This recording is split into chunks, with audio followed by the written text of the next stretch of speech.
button pusher for this presentation, tape activator, Marsha Collins, ladies and gentlemen, beneath the pergola in Malibu, California. If you ever need a mama eulogized, call a mama's boy. That's what this is all about. And I think since my mother, Gwen Yates, passed away on July 11th, 7/11, we'll pretend that this presentation is brought to you by 7-Eleven, of which there are 122 locations in greater Los Angeles. And you have no idea how annoying it is to me that as much as I have loved 7-Elevens in my life, as I grew up in Texas, there were no 7-Elevens in Minnesota, of course. Those were Speedways, Super Americas, what have you. This is a little off topic already, I apologize.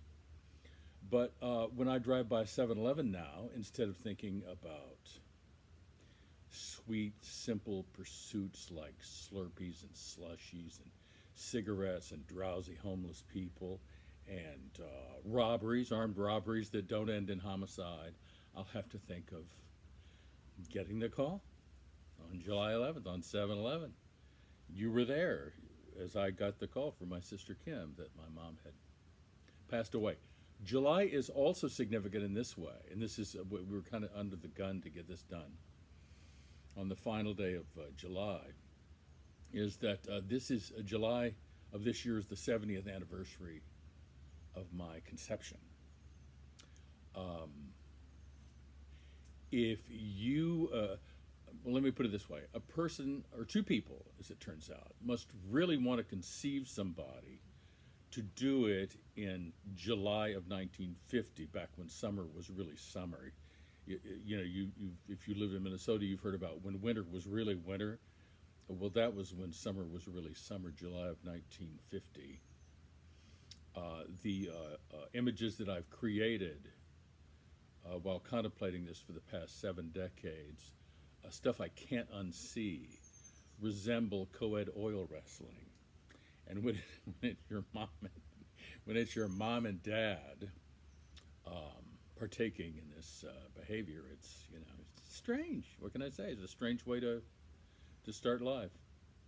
But to go back to let's say November of 1932 when she was born, I'll try to take you from what I call patriarchy to Parkinson's, because she was born into a patriarchy, an era in which many, if not most, women had to sublimate their own desires, ambitions, aspirations, what have you, and fold them into the ambitions of a man. Let's face it. And this has nothing to do with the submissive thing mentioned in the Bible. It was just our culture that, especially during the Depression of World War II, that a woman invest her identity in a guy and, kind of ride his coattails or be his helpmate, soulmate, sweetmate, whatever it's called. Did you find that to be true with your family? I mean, I realize that your parents weren't together all that long, but was that true where you grew up? My mom never worked until we moved to Minnesota, and her mom had been a nurse before she got married, so I would have to say yes. But her work was by virtue of this enforced independence from, that was caused by their separation, right? Correct. Okay. Yeah. Mine, of course, were married for 68 years, and my mom was the I don't know, that was the assistant and the teammate, and rooting on the business, and also raising the kids and sending them to school, and that was pretty much life under the patriarchy, which, as we know, does not exist today. There was a thing in the 70s called feminism that hasn't let up for the past 50 years, and now, you see women everywhere in the workplace and so on. But Gwen did not have that advantage, if you want to call it that. She was quite content to help her husband raise a family, and raise them they did with amazing precision, a child every 3 years. And we got on famously, I thought. She was the first woman to tell me that she loved me. She was the first woman to let me, accidentally, of course, let me see her naked in the bathtub. I think I was about 6, and I stumbled in. She did not lock the door before a bath, and I remember her words to this day. This is a 63-year-old memory, let's say. So you can imagine how burned into my psyche it is. She said, "Oh, honey."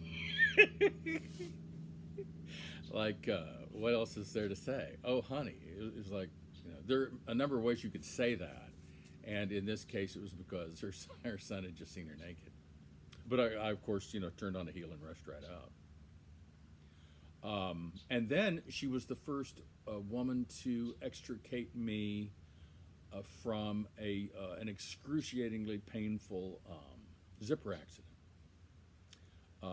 It just was more and more painful the more I tugged, and I felt embarrassed. There was a layer of embarrassment on top of the layer of pain of me going to her and saying, "Can you help me with this?" And she'd probably never seen anything as tiny in her life, but she worked with it and helped me out, and I'm forever grateful, even to this day. So so we were tight. He was the provider, she was the parent. She spent, all day with me leading up to the birth of each of my sisters, and we were so close that when I was asked to take a terrible test grade home in first grade and have my mother sign it and return it to the teacher, Mrs. Starnes, that I figured my mother wouldn't mind if I just forged it, and so I wrote the word mother on that was her name to me. I wrote the word mother and took it back to the school and handed it to the teacher, and I don't know how they dealt with me. I think maybe mother dealt with me, oddly enough. So I'm going to take a drink of Diet Coke now, purchased, we'll pretend that it was purchased at a 7-Eleven, one of 122 7-Elevens in greater LA. Would you like to say something at this point? It's very important to stay hydrated. Tell the folks where you are with your mom, because it's interesting. This is kind of an overlapping sort of deal. When I met Marcia, her mother was actually ahead in the mortality sweepstakes, and her problems are different. Although she has the not Parkinson's, but a dementia kind of thing. Yeah, she's been in a care facility for the last 7 years, and has been. She's the daughter of a man who died of Alzheimer's. It's not clear if she has Alzheimer's or some other kind of dementia, but it's been quite a challenge these last few years to adapt and evolve to her changing needs. It's heartbreaking to witness the change, the decline, and every once in a while she just pulls up these verbal riposts that make everyone laugh. Like calling the other day at 5:30 in Minnesota, she said to the nurse aide, "Oh, don't call my daughter yet, she's 2 hours behind me." But when I went to visit her last weekend, she didn't know who I was and called me an imposter and asked me to leave the room. It's one of the cruelties of that, whatever that is, condition syndrome, whatever you want to call it. I mean, can you imagine how uncomfortable either of us would be if either of us were not recognized, if I didn't know who you were? Now suddenly I'm sitting next to someone who I don't know from Adam because I've just lost it. The Parkinson's thing, I don't know whether, I can speak to this strictly as a lay person.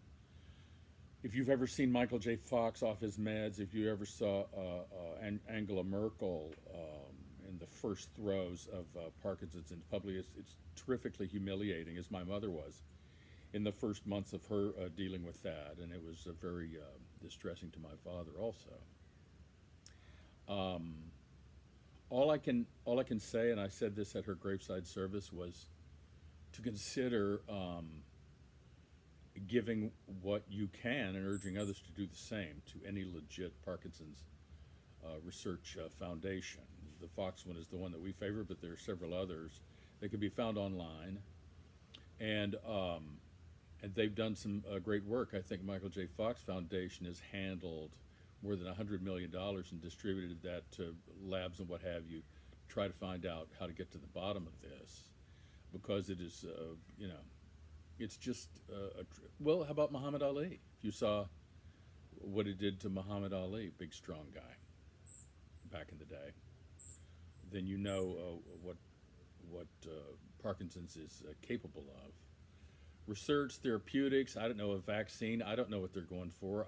And you know what? I grew up with the Jerry Lewis muscular dystrophy telethon. And that went on for decades, and to my knowledge, still no cure. So it could be that we're just spinning our wheels and claiming the charitable donations on our taxes and leaving it at that. But when you have a nearest and dearest parent, spouse, what have you, go down with Parkinson's, it hits you personally. And as I also said at her graveside service, this wasn't the only one of its kind going on that day. That hundreds, if not thousands, of Parkinson's funerals happen every day or week, just in our country. So please consider giving to that worthy cause. I want to put in a plug for those of you who are parents with children still in the home or maybe in college and visiting a home on weekends, as I did, because I was such a mama's boy. I had to have the free laundry and the home cooking. The importance of giving children the old-fashioned "I'll show you" moment. I can drive you and then fly you, drive you, and then walk you to the very spot. I don't know what the subject of discussion that had been taken up at that moment was. I'll bet it happened during college, where I was probably full of myself and all kinds of new knowledge. And she said, this was my I'll show you moment. She said, and truer words were never spoken from someone of that background. Quoting now, "Ain't none of us going to go down in history." And it was at that moment, although I didn't say anything, I respected her opinions in the home with this, respectful silence. But it was, I think, pretty much around then that, as ambition-free as I'd been to that point, that I kind of resolved to make something of myself, not in any earth-shaking way, but, graduate from college, write, broadcast, accomplishments that aren't necessarily, newsworthy, but that were a part of public record and that I could claim and own in the future, and then find a pretty place with which to retire. That was all thought of at that moment. I'm kidding, but that was just my "I'll show you" moment. That's one of the many ways in which I failed as a parent. I don't think I gave my kids any of those moments. I gave them absolutely nothing to rebel against, and I didn't strike them to my knowledge.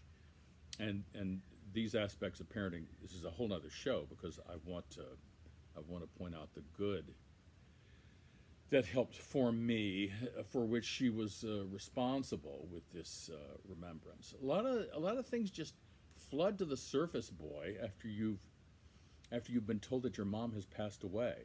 And I was fortunate, and Marcia and I have discussed this, that in, let's say, the 6 weeks, let's just say hypothetically it was 6 weeks, from the time she went out, meaning not recognizing my sisters, and becoming a different person, literally, and seeming to enjoy not being Gwen, that during that period, it allows you this buffer time with which to become accustomed to not having them around, so that when you finally do get the call, it's kind of anticlimactic. So that is the one aspect of Parkinson's, or whatever they want to call it, that she had, that was somewhat humane. I guess speaking only for myself, that I missed talking to her on Sunday afternoons. I had done it since leaving Fort Worth in 1983, so that's 37 years. That's, that's a habit that's hard to break. You notice it when it's gone. And when she could no longer recognize my voice or as I identified myself on the phone, and could no longer recognize my sister's voices, and of course with COVID you can't get in to see them, so that was like doubly and triply cruel. That's when you. What are your lapsed Catholic? What is the station on the way to heaven or hell? Is it limbo or purgatory, something like that? That's what I was going to liken this to. It's kind of a station where you stay until there's a final determination. That's what this reminded me of. This period, I was totally prepared for her to live another 10 years because she appeared to be, really enjoying being somebody else. But then again, I thought, this is hospice, right? Isn't a person in hospice for a reason? And you told me, and I don't know whether it may differ state to state, in this case, Texas versus Minnesota, but if a person was still living in a hospice by a certain time, someone would come in and check on them. Is that the deal? Yeah, I think they have to recertify for payment of bills at the care facility or payment of care coming to the home every 6 months. Or at least that's how it was in Minnesota. Okay. I also want to express my thanks to her for the cash all those years that I sent. She was kind of slipping to me behind his back when her husband's back was turned. Oh, here came another $100 bill. Hey, thanks, Mom. How did you know? And I also vividly remember, and this could have taken place at any age. This could have been when I was, 25. This could have been when I was 50 or 55. But I would be having breakfast with them during a visit, and I would look up from, chewing or drinking or what have you, and I would find her staring at me. It was like she was saying, without saying anything, she was saying, I can't believe I created this, or I can't believe this person came out of me. That's got to be a pretty amazing feeling. This is one of the many ways in which I can't identify with the female experience in this or any culture is the bond. The first of all, the mother-son bond, strong in its own way as father-daughter. But many is the time I would look up and she would just be staring at me. She also had the most calming, soothing way, as if she's waking you up from a nap. And this could be on the phone or it could be in person. She had a way of saying Bobby, that really got my attention. It was something that's totally, non-calculated, but it definitely got my attention. She just had a gift that way. She had just a lot of assets that I think in another generation or two could have been put to really good use, at the professional level. But her idea of profession was raising us and helping with the business. Believe me, I definitely noticed it when my dad got to the point in his career that he sent her home and said, we don't need you here anymore. Do what you need to do at the house. We're not cooking anymore. We're eating out for the rest of our lives. We're going to let the professionals handle it. And off you go. And it was seemed kind of chivalrous at the time. Not at all condescending. It was, kind of humane. Thank you for a job well done. I'm being, I don't know whether you can tell, I'm being distracted, first of all, by a lizard in yonder bushes, and then a white and yellow butterfly. We have quite the garden paradise here, quite the nature preserve. So it's a little distracting whenever someone needs eulogizing on a tablet. on a patio. We thought, oh, and we also have one of Malibu's busiest bird baths. If the odd towhee or finch or thrush decides to visit, we'll whip the tablet around and let you watch that because it's a barrel of fun. So, are you? I don't mean to turn this into an interview of you, but we do have one of many things in common. One of the is this: have you begun to think about the nice things? I think it's natural for people to want to focus on the positive things that our parents, in this case our mothers, did as we were growing up. Have you begun to think about that during this period in which, you would think your mother does not have much longer? That's an interesting question. I think I'm more focused on the minutia and the administration of her day to day than I am on the sweet memories that will percolate up after she's gone. Yeah, I can see that, and we've discussed that. Whereas my mother, because of the falls and the surgeries that, as it turns out, weren't necessary, although that restricted her movement, obviously, that it seemed as if my mother's drug care was fairly basic, a painkiller and whatever else, Whereas your mom has a number of problems that certain drugs are meant to address, and then how does this go?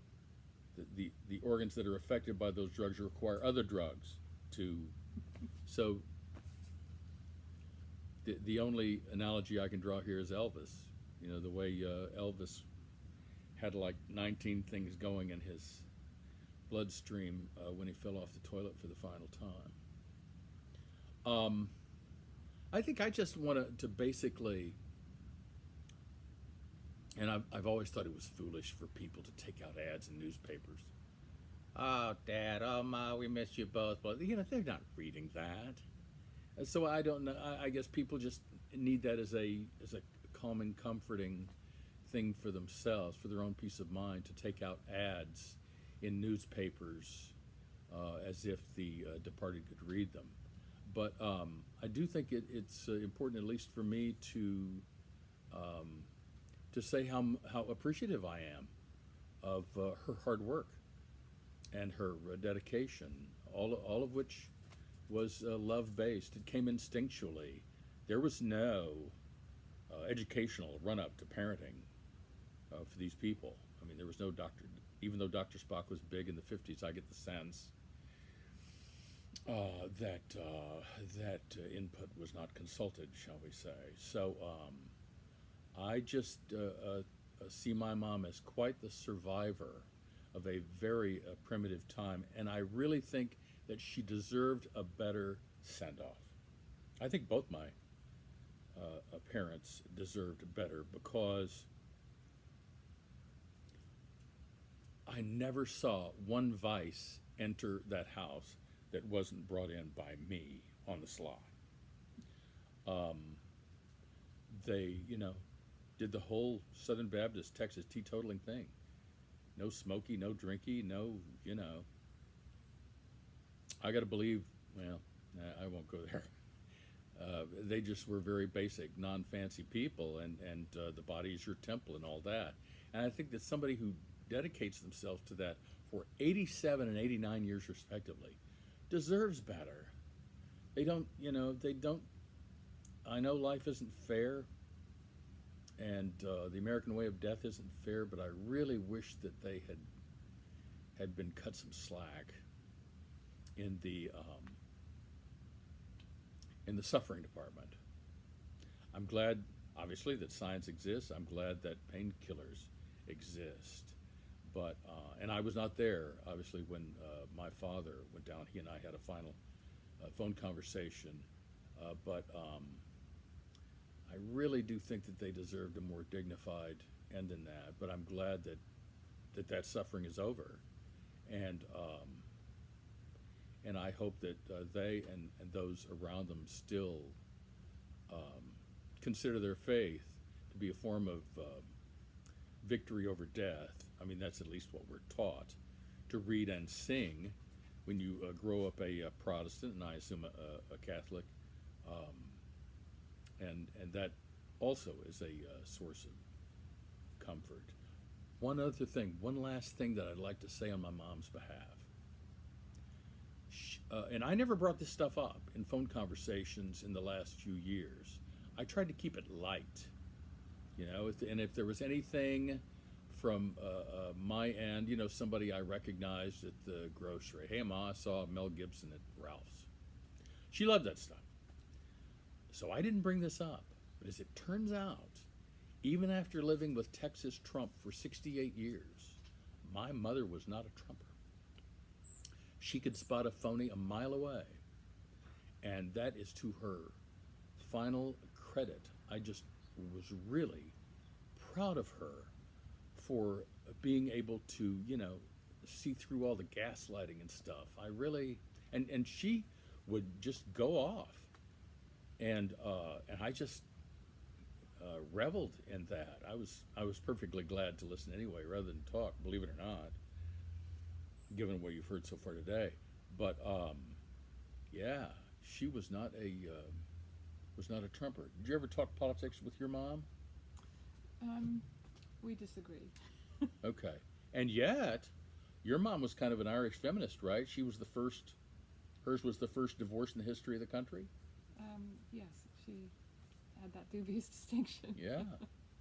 Well, you know, it's a reflection on the country that they were so late to the dance there. When my mother was born, women had only had the right to vote for 13 years.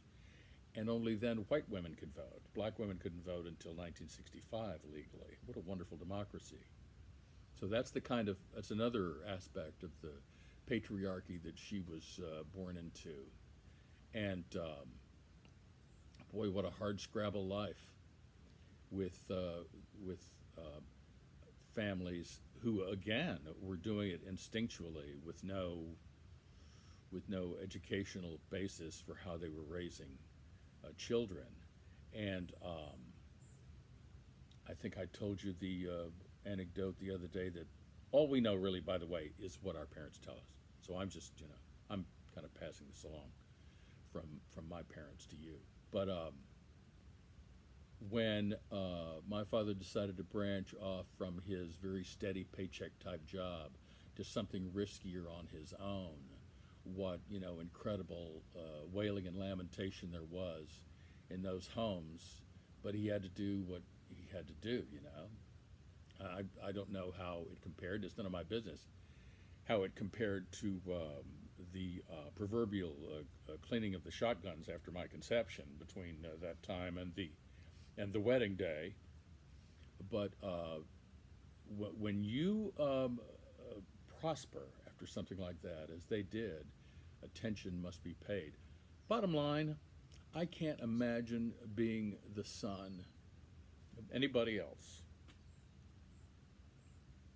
So I want to thank them both, and you kind of have to thank them both when you look back at that time and you couldn't think of her without thinking of him, and vice versa, because they were like one person. What it reminds me of is this really confusing thing, at least it was confusing to me as that branch of Christianity was explained to me.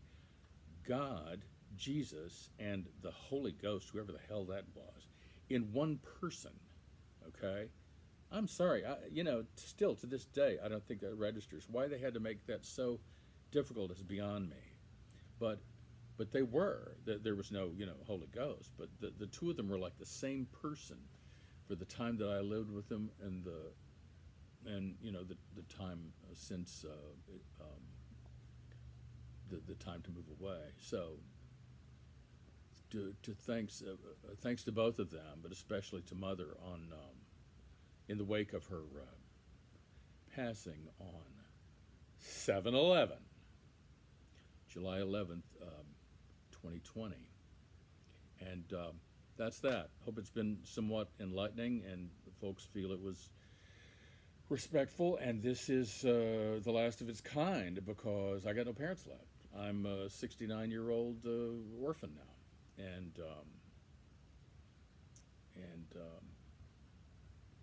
sometimes when it's fresh like this, you have to think about other stuff. Fortunately, there's lots around here to do and think about. So I hope that whoever's viewing this find yourself in the same fortunate situation. Thank you, Marcia, for participating in this.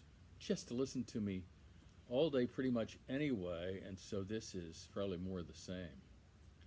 But I thank her for her daily heroics. That's that. Push the button, dear. We'll be on our way.